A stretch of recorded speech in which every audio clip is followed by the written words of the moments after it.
Hello everyone, my name is Abby and I'm the Young Adult Assistant for the Twin Lakes Library System and I use she, her pronouns. So for today for Slice of Life, I wanted to talk about YA fantasy that features black main characters. So I'm just going to go ahead and get into it.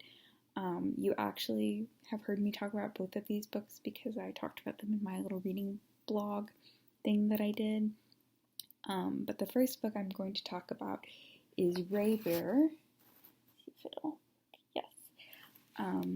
by Jordan Ifueko, and it is on Hoopla in both the ebook and audiobook format, and it is available for checkout in our physical collection.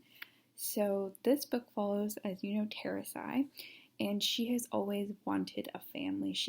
Has a very lonely childhood. She's raised by an absent mother who is known as the lady, and the lady keeps her with her tutors and she doesn't interact with her, and Tracy is just very lonely and wants something more.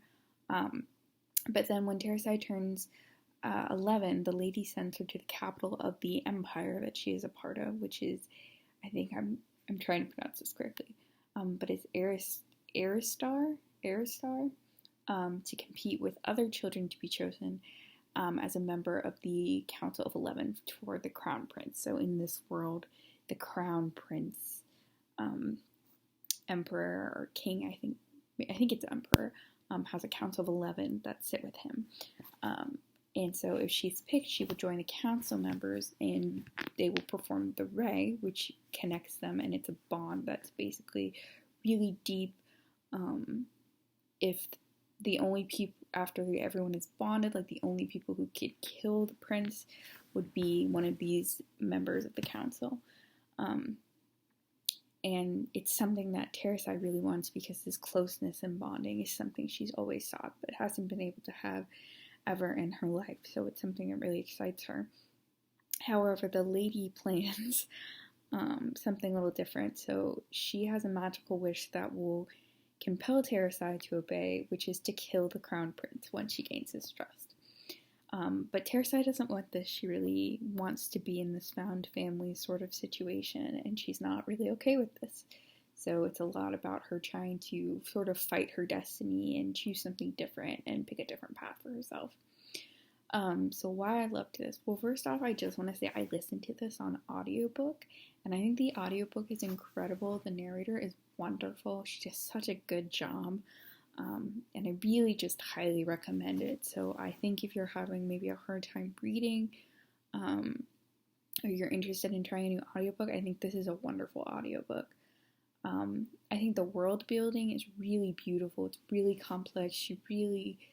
Jordan Ifueko really develops the world and makes it compelling and gives sort of a history and a backstory for everything, and it's all really explained and thoroughly thought out, and you can just tell she put a lot of effort and time into developing it, and it just pays off so beautifully because I feel like I'm wholly encompassed in this world as a reader, and I really appreciated that.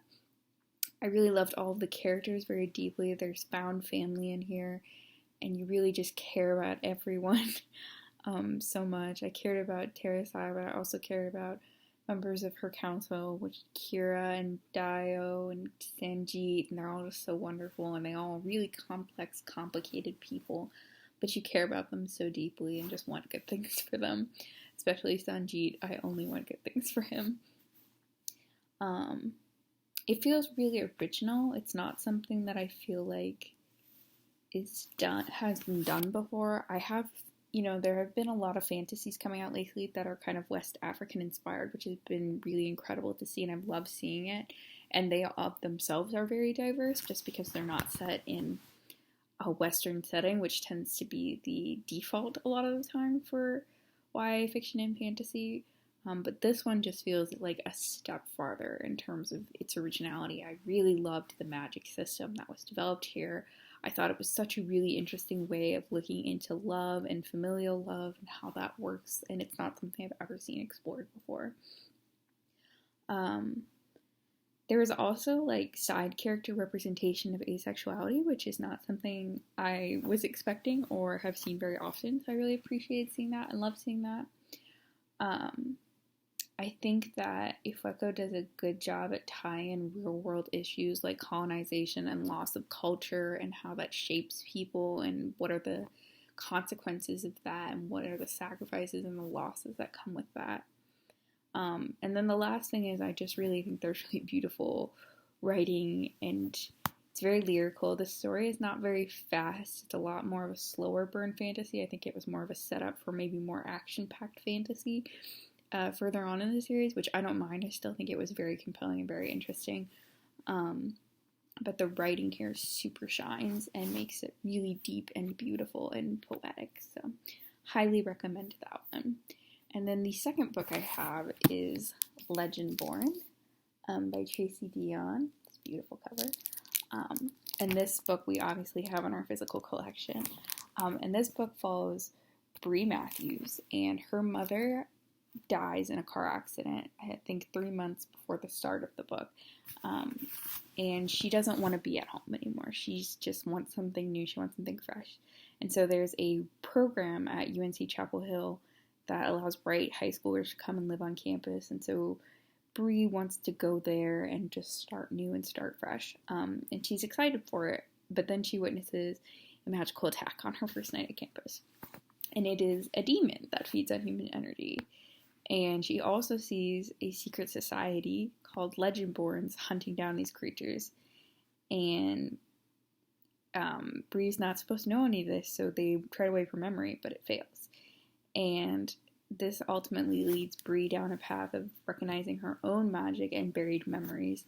And she feels like maybe the death of her mother was a lot more complicated and maybe not as accidental as it seemed. And so now she wants to do whatever it takes to figure out what happens, even if that means infiltrating the Legendborns and trying to be one of their initiates. And so in order to do that, she recruits Nick, who is a self-exiled, according to Goodreads, Legendborn, who isn't a fan of the group, doesn't like what they stand for.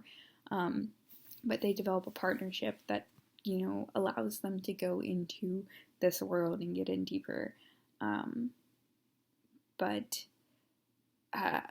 they sort of start to get closer, and it gets a little bit more complicated. But then Legendborns appear to Bree as descendant of King Arthur's knights and explain that a war is coming. And Bree sort of has to decide how involved she wants to get in with them. So, as you can tell, that was a very complicated sort of description. But it's a very original story, which is something I really loved about it. So, why I loved it. Really interesting and original magic. Not something I've ever seen in YA before. I don't think I've ever... There are a couple, ethereal retelling books that have come out, but I think this one is just entirely different from anything I've seen with any sort of ethereal myth and legend. I think it's really new and cool, and I really liked it. And I also think that the author addresses a lot of real-world issues and topics in this book, which is, racism, slavery, generational trauma, coping with grief.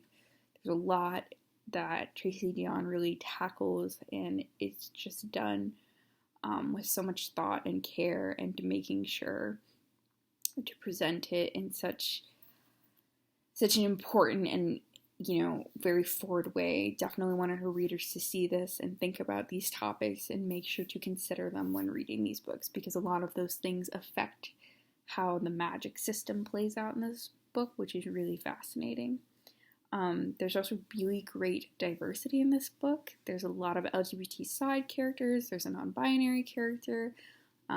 There's a lot of POC representation. Which is just really great to see. And it never feels forced either. It feels like it's really well done, and it's not like she tried desperately for it to be in there. It just works super, super well. Also, I really love the characters. Bree is a wonderful main character. She's a very complex individual. You meet her when she's going through a very difficult period of her life, and just following her and growing through it, while she's also grappling with racism that she's faced with, and discrimination, and just... She's really strong and wonderful, and it's just so cool to see her go on and, be amazing. Nick is her partner, and he's also wonderful and such a really cool character. And there's other characters in there that I really like, but I don't want to spoil anything, so I'm not going to. And then the last thing is that there's kind of a plot twist at this. And I'm normally really good about guessing plot twists, but I did not see this one coming at all. So something to consider. It was really cool to be stumped, actually. So yeah, I thought that was really interesting, and I like that it's in there, and it's a good setup for the second book in the series. So those are the 2 books I wanted to talk to you about today, and I hope to see you again next time. Bye-bye.